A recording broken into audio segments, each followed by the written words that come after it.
Hi കൂട്ടുകാരെ, എല്ലാവർക്കും പുതിയൊരു വീഡിയോയിലോട്ട് സ്വാഗതം. എല്ലാവരും സുഖമായിട്ടിരിക്കുന്നല്ലോ അല്ലേ? ദേ അപ്പൂസ് വന്നിരുന്നിട്ടുണ്ട് കേട്ടോ.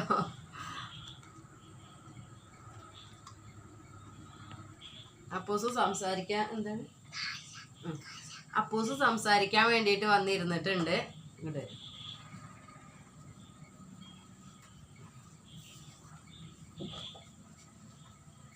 അപ്പൊ എല്ലാവർക്കും സുഖാണെന്ന് വിശ്വസിക്കുന്നു കേട്ടോ. ഞങ്ങൾ ഇവിടെ സുഖമായിട്ടിരിക്കണു അല്ലേ? സുഖമായിട്ടിരിക്കുന്നു. അപ്പൊ ഇന്നത്തെ വീഡിയോ എന്താന്ന് വെച്ചാല് ഇന്ന് എൻ്റെ യൂട്യൂബ് ജേണിയെ കുറിച്ചാണ് ഞാൻ പറയുന്നത്. അപ്പൊ എൻ്റെ യൂട്യൂബ് യാത്ര അതാണ് ഇന്നത്തെ വീഡിയോ കേട്ടോ. അപ്പൊ കുറെ കൂട്ടുകാർക്ക് സംശയം ഉണ്ടാകും, കുറെ സംശയങ്ങളുണ്ട്. എനിക്ക് കമന്റ് ഒക്കെ വരുന്നുണ്ട് കേട്ടോ. കുറെ കാര്യങ്ങൾ മോണിറ്റൈസേഷൻ ആയിട്ടുണ്ടോ, റവന്യൂ കിട്ടി തുടങ്ങിയിട്ടുണ്ടോ, അങ്ങനെയുള്ള കുറേ കാര്യങ്ങളുണ്ട് കേട്ടോ. കുറേ കൂട്ടുകാർക്ക് സംശയങ്ങളൊക്കെ ഉണ്ടായിരിക്കും. അപ്പം അതൊക്കെ ഞാനൊരു വീഡിയോ ആയിട്ട് ചെയ്യാമെന്ന് വിചാരിച്ച് അങ്ങനെയാണ് ഇന്ന് വന്നിട്ടുള്ളത്. അപ്പം നമുക്ക് തുടങ്ങാമല്ലേ? അപ്പം ഇന്നത്തെ വീഡിയോയും വിശേഷങ്ങളൊക്കെ ഇതാണ് പറയുന്നത്. അപ്പം എല്ലാ കൂട്ടുകാരും സ്കിപ്പ് ചെയ്യാതെ വീഡിയോ കാണാൻ വേണ്ടിയിട്ട് ശ്രമിക്കുക. ഒന്ന് ലൈക്ക് ചെയ്യാനും അതുപോലെ നിങ്ങളുടെ കമൻസ് ഒക്കെ ഒന്ന് രേഖപ്പെടുത്താനും മറക്കരുത് കേട്ടോ. അപ്പം ഞാൻ പറഞ്ഞു വന്നത്, ഞാൻ ഏകദേശം ചാനൽ തുടങ്ങിയിട്ട് 1.5 വർഷം കഴിഞ്ഞിട്ടുണ്ട് കേട്ടോ. 1.5 വർഷം കഴിഞ്ഞിട്ടുണ്ട്. അപ്പോൾ ആ ഒരു ടൈമിലൊക്കെ ഞാൻ ചെയ്തിട്ടുണ്ടായിരുന്നത് ഡ്രോയിങ്ങിൻ്റെതായിരുന്നു കേട്ടോ. എൻ്റെ ചാനലിൻ്റെ name Indu's art and craft എന്നായിരുന്നു. അപ്പോൾ അന്ന് ഞാൻ ഡ്രോയിങ് ഒക്കെ ഇടാമെന്ന് വിചാരിച്ചിട്ടാണ് ചാനൽ തുടങ്ങിയിട്ടുണ്ടായിരുന്നത്. അങ്ങനെയാണ് ഡ്രോയിങ്.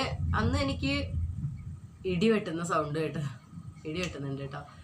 അപ്പം അന്ന് എനിക്ക് ഇതിനെക്കുറിച്ച് കൂടുതൽ കാര്യങ്ങളൊന്നും അറിയണ്ടായിരുന്നില്ല. അങ്ങനെ ഞാൻ അങ്ങോട്ട് തുടങ്ങി, ഡ്രോയിങ് ഒക്കെ ഇട്ടിട്ട് അങ്ങനെ തുടങ്ങി. ഷോർട്സ് ആയാലും ലോങ് വീഡിയോ ആയാലും അന്ന് എനിക്ക് അറിയില്ലായിരുന്നു രണ്ടും തമ്മിലുള്ള മാറ്റം എങ്ങനെയാണ് വരുന്നത് എന്നുള്ളത് തുടക്കത്തിൽ അറിയണ്ടായിരുന്നില്ല. അപ്പം ഏതായാലും അതൊക്കെ അങ്ങനെ കഴിഞ്ഞ് ഓരോ സ്റ്റെപ്പായിട്ട് അങ്ങനെ കഴിഞ്ഞു പോന്നു. പിന്നെ ഓരോ ഡൗട്ട് നമ്മൾ ചാനൽ കാണുന്ന സമയത്ത് എൻ്റെ അതേ രീതിയിൽ ചെയ്യുന്ന ഒരാളുണ്ടായിരുന്നു കേട്ടോ. ആളോട് ഞാൻ സംശയങ്ങളൊക്കെ ചോദിക്കാറുണ്ടായിരുന്നു. ഇപ്പോഴും ആളെൻ്റെ ഫ്രണ്ടാണ് കേട്ടോ.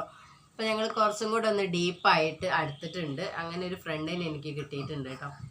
അപ്പം അങ്ങനെ ആ കാര്യങ്ങളൊക്കെ അങ്ങനെ കടന്നു പോയി. പിന്നെ ഈ ഡ്രോയിങ് ചെയ്തിരുന്ന സമയത്ത് എന്താണെന്ന് വെച്ചാൽ ഡ്രോയിങ് സ്കിപ്പ് ചെയ്ത് കാണും ആളുകൾ. എന്താ ചെയ്യുക വെച്ചാൽ അങ്ങനെ കണ്ടുകൊണ്ടിരിക്കാൻ തോന്നുന്ന അത്ര മാജിക് ഒന്നും എൻ്റെ ഡ്രോയിങ്ങിലില്ല കേട്ടോ. അപ്പം അതുകൊണ്ട് എന്ത് ചെയ്യും, അവർ സ്കിപ്പ് ചെയ്തിട്ട് ലാസ്റ്റ് ഭാഗം എന്താണ് നമ്മൾ വരച്ചിരിക്കുന്നത് എന്ന് കാണാൻ വേണ്ടിയിട്ട് നോക്കും.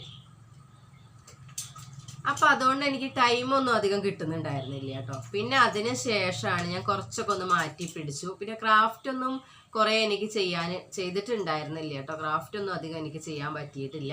പിന്നെ ഡ്രോയിങ്ങിൽ തന്നെ ഞാൻ തന്നെ കുറേ പരീക്ഷണങ്ങളും കാര്യങ്ങളൊക്കെ നടത്തിയിട്ടുണ്ട്. അപ്പൊ അതും അങ്ങനെ കഴിഞ്ഞു കേട്ടോ. പിന്നെ ഞാൻ അതിൽ വ്ളോഗ് ഉൾപ്പെടുത്താന്നൊക്കെ വിചാരിച്ചിട്ട് അങ്ങനെ ചെറിയ വ്ളോഗുകളൊക്കെ ആയിട്ട് അങ്ങനെ തുടങ്ങിയിട്ടുണ്ടായിരുന്നു.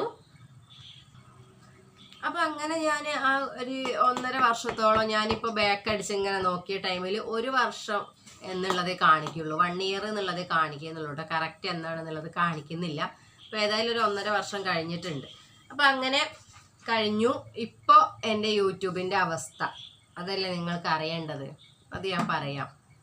കുറേ കഴിഞ്ഞ് ടൈമൊന്നും അധികം വരുന്നില്ല കേട്ടോ. കാരണം അത്രയ്ക്ക് നല്ല കണ്ടന്റുകളൊന്നും എനിക്കില്ല, വെറൈറ്റി ആയിട്ടുള്ള കണ്ടന്റുകളൊന്നുമില്ല. ഇവിടെ ഇങ്ങനെ ഇട്ടാവട്ടത്തിൽ നിന്ന് കളിക്കണ കണ്ടന്റുകൾ മാത്രമല്ലേ എനിക്കുള്ളൂ. അപ്പം അതുകൊണ്ട് ടൈമൊക്കെ വളരെ കുറവായിരുന്നു കേട്ടോ. അപ്പം അങ്ങനെയാണ് ഞാൻ ലൈവ് സ്റ്റാർട്ട് ചെയ്തിട്ടുണ്ടായിരുന്നത്. അങ്ങനെ ലൈവൊക്കെ ചെയ്തു. ലൈവ് ഒരു ദിവസം 3 പ്രാവശ്യം 4 പ്രാവശ്യം ഒക്കെ ആയിട്ട് ഞാൻ ലൈവൊക്കെ ചെയ്യുന്നുണ്ടായിരുന്നു കേട്ടോ. കുറേ പ്രാവശ്യം ഞാൻ ലൈവ് ചെയ്യുന്നുണ്ടായിരുന്നു. അങ്ങനെ ലൈവ് ചെയ്തിട്ടാണ് എനിക്ക് കുറേ സബ്സ്ക്രൈബേഴ്സ് കിട്ടി. പിന്നെ അതുപോലെ ടൈം കിട്ടിയതൊക്കെ ലൈവ് തുടങ്ങിയതിന് ശേഷമാണ് കേട്ടോ. പിന്നെ ഷോർട്സൊക്കെ വൈറലായിട്ട് അങ്ങനെ കുറേ സബ്സ്ക്രൈബേഴ്സൊക്കെ വന്നിട്ടുണ്ടായിരുന്നു. പിന്നെ വന്നിട്ടുള്ളത് ലൈവിലാണ് കേട്ടോ. ലൈവിൽ സബ്സ്ക്രൈബേഴ്സ് ഉണ്ടായിരുന്നു. അതുപോലെ അങ്ങനെ ടൈം കിട്ടി. പിന്നെ അപ്ലൈ ചെയ്യുന്ന കാര്യം, അപ്ലൈ ചെയ്യാൻ ഭയങ്കര ബുദ്ധിമുട്ട് ഞാൻ അനുഭവിച്ചിട്ടുണ്ട് കേട്ടോ. ഭയങ്കര ബുദ്ധിമുട്ട് എന്ന് പറഞ്ഞിട്ടുണ്ടെങ്കിൽ എൻ്റെ ഫോണിൽ ഞാൻ എന്തെങ്കിലും ഓപ്പൺ ചെയ്തിട്ടുണ്ട് എന്നുണ്ടെങ്കിൽ അത് കിട്ടില്ല. അതിൽ ഞാൻ വേറെ കുറേ യൂട്യൂബേഴ്സിൻ്റെ മോണിറ്റൈസേഷൻ്റെ കാര്യങ്ങളൊക്കെ നോക്കി നിൽക്കാറുണ്ടായിരുന്നു കേട്ടോ. അങ്ങനെ നോക്കും, അങ്ങനെ അവർ പറയുന്ന കാര്യങ്ങൾ എൻ്റെ ഫോണിൽ കിട്ടില്ല. അങ്ങനെ കുറേ സമയം വഴുകി, അതായത് ടൈം കിട്ടിയതിന് ശേഷം അപ്ലൈ ചെയ്യാനും കുറേ വഴുകിയിട്ടുണ്ടായിരുന്നു കേട്ടോ. അപ്ലൈ ചെയ്യാൻ വേണ്ടിയിട്ട് കുറേ വഴുകിയിട്ടുണ്ടായിരുന്നു. എന്തായാലും ഞാൻ ചെയ്യാനുള്ളത് എൻ്റെ ഫോണിൽ തന്നെയാണ് ചെയ്തത് കേട്ടോ. ലാപ്ടോപ്പൊന്നും ഇല്ല, ചെയ്തിട്ടില്ല. അങ്ങനെ ചെയ്യുകയാണെന്നുണ്ടെങ്കിൽ കുറച്ചുകൂടി ബെറ്റർ ആയിരിക്കും കേട്ടോ. ഇതെന്താ വെച്ചാൽ ഒരു ദിവസം ഒരു വീഡിയോ കാണും. എത്ര ദിവസം വീഡിയോ കണ്ടിട്ട് നമ്മളത് അതുപോലെ ചെയ്യാൻ ശ്രമിക്കും? അതിനൊരു പരിധിയില്ലേ. അങ്ങനെ കുറച്ചു നേരം കാണും, പിന്നെ എഴുതി വയ്ക്കും, പിന്നെ അത് ചെയ്ത് നോക്കും, അപ്പം അത് കിട്ടില്ല, പിന്നെ വീണ്ടും കാണും, പിന്നെ നോക്കും. അങ്ങനെ ചെയ്ത് ആണ് ഞാൻ ചെയ്ത് കിട്ടി ലാസ്റ്റ്. പിന്നെ ഈ ചെയ്യണതൊന്നും കറക്റ്റ് ആണോ ഇല്ലേ എന്നുള്ളത് നമുക്ക് മനസ്സിലാവില്ല കേട്ടോ പെട്ടെന്ന്. എനിക്ക് എല്ലാവർക്കും അങ്ങനെ ആവണം എന്നില്ല, എനിക്ക് അങ്ങനെ മനസ്സിലാവില്ല. അങ്ങനെ ചെയ്തതൊക്കെ ഇപ്പം തന്നെ ശരിയാണെന്ന് ഞാൻ വിശ്വസിക്കുന്നുണ്ട് കേട്ടോ. എന്തായിരിക്കുമോ എന്തോ. അപ്പം അങ്ങനെ 3000 ടൈമായി, 4000 ടൈമായി, അപ്ലൈ ചെയ്തിട്ടുണ്ട്. അതിന് വേണ്ട കാര്യങ്ങളൊക്കെ നമ്മൾ ചെയ്തിട്ടുണ്ട്. അപേക്ഷ എന്നല്ല കേട്ടോ. പിന്നെ ഇനിയും ചെയ്യാനുണ്ട്, ഇനിയും കുറേ കാര്യങ്ങൾ ചെയ്യാനുണ്ട്. അതിലേക്കൊന്നും എത്തിയിട്ടില്ല, എത്തിക്കൊണ്ടിരിക്കുന്നേ ഉള്ളൂ. ഇപ്പോഴും നമുക്ക് അങ്ങനെ പെട്ടെന്ന് കയറി പോകുന്ന ചാനലൊന്നും അല്ലല്ലോ, കുറച്ച് ടൈമൊക്കെ എടുക്കും. സാവധാനം ആവുന്നുള്ളൂ. ചിലർക്കൊക്കെ പെട്ടെന്ന് ഭാഗ്യം പോലെയൊക്കെ ഇരിക്കും കേട്ടോ. അപ്പോൾ അങ്ങനെ ഓരോന്ന് ചെയ്തുകൊണ്ടിരിക്കുന്നുണ്ട്. അപ്പോൾ ഏതായാലും എൻ്റെ യൂട്യൂബിൻ്റെ അവസ്ഥ എന്ന് പറയുന്നത് ഇതാണ്. ഞാൻ മോണിറ്റൈസേഷൻ്റെതൊക്കെ കംപ്ലീറ്റ് ആക്കിയിട്ടുണ്ട്, അപേക്ഷ കൊടുത്തുന്ന് ഞാൻ അപ്ലൈ ചെയ്തിട്ടുണ്ട് കേട്ടോ. ഇനി എന്തോ ബാങ്കിൻ്റെ ഡീറ്റെയിൽസ് അതൊന്നും വന്നിട്ടില്ല കേട്ടോ. ഡീറ്റെയിൽസൊക്കെ ചോദിക്കും, അതൊന്നും മെയിലൊന്നും വന്നിട്ടില്ല. ഏതായാലും ഇത്ര വരെ ഞാൻ ചെയ്തിട്ടുള്ളത് കറക്റ്റ് ആണെന്ന് വിചാരിക്കുന്നു കേട്ടോ. ഇനിയിപ്പോൾ അതിൽ ഡോളർ അങ്ങനെ കയറി വന്നിട്ട് വേണ്ടേ ബാക്കി കാര്യങ്ങളൊക്കെ. അപ്പോൾ അതൊക്കെ ഞാൻ പഠിച്ച് വരുന്നേ ഉള്ളൂ. അപ്പോൾ ഇത്രയാണ് എനിക്ക് പറയാനുള്ളത്. എന്താണെന്ന് വെച്ചാൽ എനിക്ക് റവന്യൂ കിട്ടിയിട്ടില്ല, റവന്യൂ കിട്ടാനൊന്നും ആയിട്ടില്ല. അപ്ലൈ ചെയ്തിട്ടുണ്ട്, ഇനിയും കുറേ ടൈം കിട്ടിയിട്ടുണ്ടെങ്കിൽ മാത്രമേ നമുക്ക് അതിന്ന് വരുമാനമൊക്കെ കിട്ടി തുടങ്ങുന്നുള്ളൂ കേട്ടോ. അപ്പോൾ ഇത്രയും ദിവസം സംശയം ഉണ്ടായിരുന്ന കൂട്ടുകാർക്ക് വേണ്ടിയിട്ടാണ് ഈ ഒരു വീഡിയോ ചെയ്തിട്ടുണ്ടായിരുന്നത്.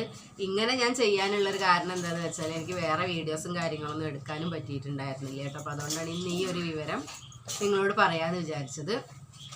പിന്നെ കിട്ടിയാൽ ഞാൻ നിങ്ങളോട് പറയാതിരിക്കുമോ? കാരണം നിങ്ങൾ വഴിയല്ലേ എനിക്കിതൊക്കെ കിട്ടുന്നത്. നിങ്ങൾ കാണാനുള്ളതുകൊണ്ടും നിങ്ങൾ സപ്പോർട്ട് ചെയ്യാനുള്ളതുകൊണ്ടുമാണ് എനിക്കിതിന്ന് എന്തെങ്കിലും ഒരു വരുമാനം കിട്ടുന്നുണ്ടെങ്കിൽ അതിൻ്റെ എന്താ പറയുക, അതിൻ്റെ ക്രെഡിറ്റ് എനിക്ക് മാത്രമല്ല നിങ്ങൾക്കും കൂടി ഉള്ളതാണ് കേട്ടോ. നിങ്ങളുടെ സപ്പോർട്ട് ഉണ്ടെങ്കിൽ എനിക്ക് മുന്നോട്ട് പോകാൻ സാധിക്കുള്ളൂ. ഒച്ചണ്ടാക്കരുത് അപ്പൂസേ, മുന്നോട്ട് പോകാൻ സാധിക്കുള്ളൂ കേട്ടോ. അപ്പോൾ അത് കിട്ടിയാൽ തീർച്ചയായും ഞാൻ നിങ്ങളോട് പറയുന്നതായിരിക്കും കേട്ടോ. അപ്പോൾ ഇന്നത്തെ എൻ്റെ കുഞ്ഞു വീഡിയോയും വിശേഷങ്ങളും ഇത്രയും ഉണ്ടായിരുന്നുള്ളൂ കേട്ടോ. അപ്പോൾ ഇതിനെക്കുറിച്ച് പറയാൻ വേണ്ടിയിട്ടാണ് ഇന്ന് ഞാൻ വന്നിട്ടുള്ളത്. നാളെ നമുക്ക് പുതിയൊരു വീഡിയോ ആയിട്ട് വരാം. അതുവരെ എല്ലാ കൂട്ടുകാർക്കും ടാറ്റാ, ബൈ ബൈ. അപ്പൂസ് ടാറ്റ കൊടുക്കുന്നുണ്ടോ? അപ്പോൾ okay, bye friends, thank you.